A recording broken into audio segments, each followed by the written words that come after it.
Hi everyone, welcome to sleepy classes. स्वागत है आप सबका प्रीक्योर में। इस वीडियो में हम इन्वायरमेंट के करंट अफेयर्स डिस्कस करेंगे ऑफ द लास्ट वीक। शुरू करते हैं इंडेक्स के साथ। इस स्लाइड में आपको वो टॉपिक्स दिखेंगे जिनको हम डिटेल में डिस्कस करने वाले हैं। शुरू करते हैं वर्ल्ड डुगोंग डे के साथ।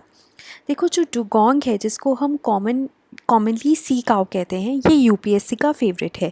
2015 में आपको क्वेश्चन आया था which was completely with respect to dugong, कि डुगोंग को सी काउ कहते हैं and it is a mammal, it is a herbivorous mammal. Herbivorous है जो कि इसको हर्बीवोरस इसलिए मेनली आप ऐसे याद कर सकते हो, जैसे काउ ग्रास को फीड करती है तो सी काउ सी ग्रास को फीड करता है, तो इसलिए ये हर्बीवोरस है, ये मैमल है।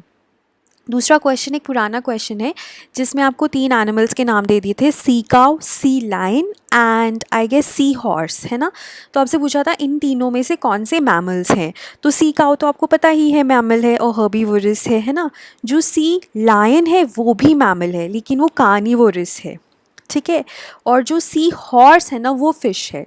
तो सी हॉर्स नहीं था, गलत हो जाता सी हॉर्स। तो सी लायन और sea cow is the correct answer, ठीक है। अब देखो सेम ही लगते हैं, सी cow, sea lion, sea horse सब सेम ही लगते हैं, लेकिन याद करने वाली चीज़ है कि सी काउ और सी लायन मैमल्स है, sea horse is a fish. तो ये एक क्वेश्चन आया था। तो डुगोंग के ऊपर क्वेश्चंस आते रहते हैं तो काफ़ी ज़्यादा इंपॉर्टेंट है ये हमारे लिए। अभी क्यों न्यूज़ में था? क्योंकि वर्ल्ड डुगोंग डे मनाया गया 28 मई को, ठीक है। और ये ना it is fighting for its survival in Indian waters, ठीक है। इसके नंबर्स काफ़ी ज़्यादा कम हो गए हैं। अब देखो, dugongs they are mammal, that is they give birth to young ones, right? And then dugong they graze on sea grass, especially young shoots and roots in the shallow coastal water, और काफ़ी ज़्यादा sea grass consume कर सकते हैं। 40 kgs of sea grass in a day they can consume, right? So this is how they look, ठीक है। और ये ना एक लार्ज सील के जैसे आपको दिखती है, ठीक है।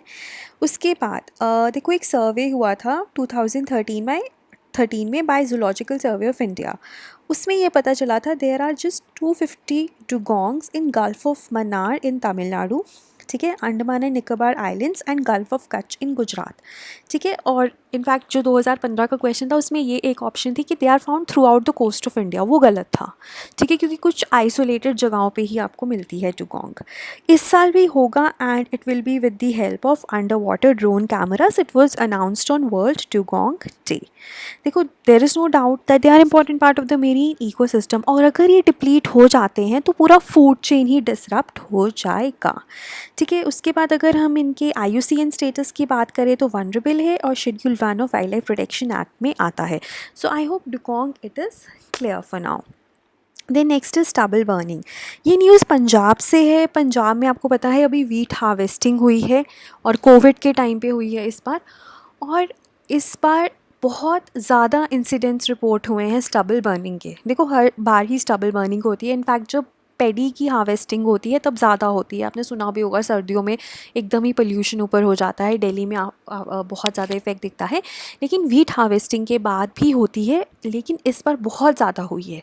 There has been a spike in the incidents of stubble burning compare to the past 2 years, ठीक है। सो देखो, बर्निंग ऑफ वीट स्ट्रॉ इस पर और भी ज़्यादा क्यों डेट्रीमेंटल है, क्योंकि ब्रीदिंग प्रॉब्लम्स हो सकती हैं, और ब्रीदिंग प्रॉब्लम्स हो जाएंगी, लंग्स कॉम्प्रोमाइज़ हो जाएंगी, कोविड-19 के लिए आप और भी ज़्यादा वनरेबल हो जाओगे। तो ये डेटा है, इतना इंपॉर्टेंट नहीं है, just to give you an perspective कि इंक्रीज़ हुआ है कि 13,000 इंसिडेंट्स हैव बीन रिपोर्टेड, जबकि पिछले साल ये 10,000 थे और उससे पिछले साल 11 थे। तो 11 से 10 हुआ और अब फिर से 13 हो गया, तो कम हुआ फिर अब बढ़ गया है ना। उसके बाद जो स्टबल बर्निंग है उसका बैंड है वो, और उसका जो एक्शन है वो किस एक्ट के अंडर आता है? Air prevention and control of pollution act of 1981, ठीक है। अब देखो, स्टबल बर्निंग नहीं करनी है ना, तो उसको हम यूज़ कर सकते हैं फर्टिलाइज़र्स बनाने के लिए, उसको हम कन्वर्ट कर सकते हैं बायोकोल में, उसको हम यूज़ कर सकते हैं इलेक्ट्रिसिटी जनरेशन के लिए। और अगर हम स्टबल बर्निंग की बात करें ना तो टॉक्सिक पोल्यूटेंट्स प्रोड्यूस होते हैं, जैसे कि मैंने आपको बताया लंग्स कॉम्प्रोमाइज़ हो जाती हैं तो CO प्रोड्यूस होता है, VOCs, कार्सिनोजेनिक कंपाउंड्स भी प्रोड्यूस होते हैं। उसके अलावा सॉइल के लिए क्या प्रॉब्लम है, ये तो देखो एयर पोल्यूशन तो कॉज कर ही रहा है, सॉइल फर्टिलिटी कम करता है, ठीक है। It leads to loss of moisture which leads to the loss of useful microbes. So हर तरफ से ही जो स्टबल बर्निंग है वो बुरी है। Then next is regarding a charu mussel. Now this mussel is invading the backwaters of Kerala. ठीक है, तो ये एक ऐसी स्पीशीज़ है जो कि एक मसल है जो कि साउथ और सेंट्रल अमेरिकन कोस्ट में मिलता है, लेकिन अभी ये बैक वाटर्स ऑफ केरला को इन्वेट कर रहा है, जिसकी वजह से बाकी जो मसल और क्लैम की स्पीशीज़ हैं वो कम हो रही हैं। और वो स्पीशीज़ इम्पॉर्टेंट है उन लोगों के लिए जो इंगेज करते हैं इनकी फिशरीज़ में, मतलब बेसिकली जो कमर्शियल लेवल पे इनकी फार्मिंग करते हैं उनके लिए ये बुरा है, क्योंकि इनका नंबर डिक्रीज़ होता जा रहा है। ठीक है, एक तो वो इकोसिस्टम के लिए बुरा है और दूसरा उन लाइवलीहुड्स ऑफ उन फिशरमैन के लिए बुरा है जो इनकी फार्मिंग में इंगेज करते हैं। ठीक है, which are engage in molluscan fisheries. Now it resembles a green and brown mussels but they are very much smaller in size.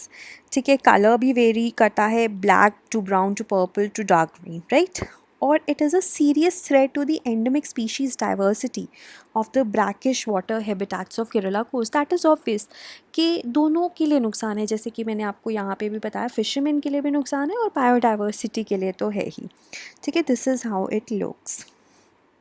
Okay, so अब ये कैसे पहुंचा यहाँ पर, ये माना जाता है कि बेलास्ट वाटर जो कि शिप्स में होता है पानी, जस्ट टू कीप देम, उनके बैलेंस बनाने के लिए, तो वो एक जहाँ से स्टार्ट होती है वहाँ पे बैलेस्ट वाटर को भर लेती हैं और जहाँ पे रुकती हैं वहाँ पे उसको रिलीज़ कर देती हैं। तो जो जहाँ से उन्होंने पानी भरा था उसकी जो स्पीशीज़ है वो दूसरी जगह पे आ जाती हैं। तो इसको रेगुलेट करने के लिए भी हमारे पास काफ़ी ज़्यादा ट्रीटीज़ हैं। ठीक है, सो बैलेंस्ड वाटर रेगुलेशन के लिए भी है कि आप ऐसा नहीं कर सकते, नहीं तो सारी दुनिया में इन्वेसिव स्पीशीज़ आ जाएंगी एक जगह से दूसरी जगह, है ना। तो इसको रेगुलेट करने के लिए भी है, लेकिन फिर भी थोड़ा बहुत तो आई ही है ऐसे स्पीशीज़ बाहर की।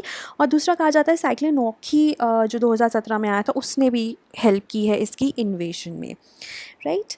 सो सर्वेस बताते हैं कि जो बैक वाटर्स हैं, लेट्स से अष्टमुडी, कायाकुलम, वेम्बनाथ और अष्टमुडी तो आपने सुना ही होगा, उनका इनका काफ़ी ज़्यादा नंबर है।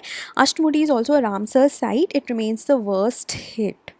ठीक है, सो यहाँ पर इसने रिप्लेस कर लिया है एशियन ग्रीन मसल को एंड दी एडिबल ऑयस्टर। ठीक है, सो द पॉइंट इज़ कि काफ़ी ज़्यादा ये इम्पॉर्टेंट इन्वेसिव स्पीशीज़ है। तो कभी कभी ना UPSC आपसे ये पूछ लेता है इनमें से कौन सी इन्वेसिव स्पीशीज़ है, तो इसलिए न्यूज़ में है तो हमें पता होना चाहिए।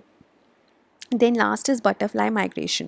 देखो, मिलियन बटरफ्लाइज की जो माइग्रेशन है वो हर साल होती है वेस्टर्न घाट्स में। They migrate just before the onset of south west monsoon. जैसे ही साउथ वेस्ट मानसून शुरू होने वाला होता है ये माइग्रेट कर जाते हैं। They migrate towards the plains and the eastern Ghats to escape the rains, right, बारिश से बचने के लिए। And it is mayor disposal to cope with the food scarcity because there is shortage of host plants. ठीक है, और basically जो mass exodus है ये ग्रीनर पैस्चर्स की तलाश में होता है, हर साल होता है। ठीक है, it happens across the Indian peninsula, और जब रेन्स कम होती हैं, रिसीड होती हैं, तो ये बटरफ्लाइज वापस आ जाती हैं वेस्टर्न घाट्स में। Because these butterflies are extremely sensitive to weather, I am so sorry, so they are extremely sensitive to weather, चाहे हॉट हो ज़्यादा या फिर कोल्ड हो, अगर इनके अकॉर्डिंग वेदर नहीं है तो they just quit the place, right. So this was regarding your procure. अगर कोई भी डाउट है तो मुझे कमेंट्स में बताइए। उसके बाद मैं अपने प्रीलिम्स क्रैश कोर्स के बारे में अगर बात करूँ तो हमारा कोर्स है जिसमें हम स्टैटिक और करंट दोनों कवर कर रहे हैं, और हर एक लेक्चर के बाद एक मिनी टेस्ट रहता है। आप प्रीलिम्स टेस्ट सीरीज़ के साथ भी इसको क्लब कर सकते हैं।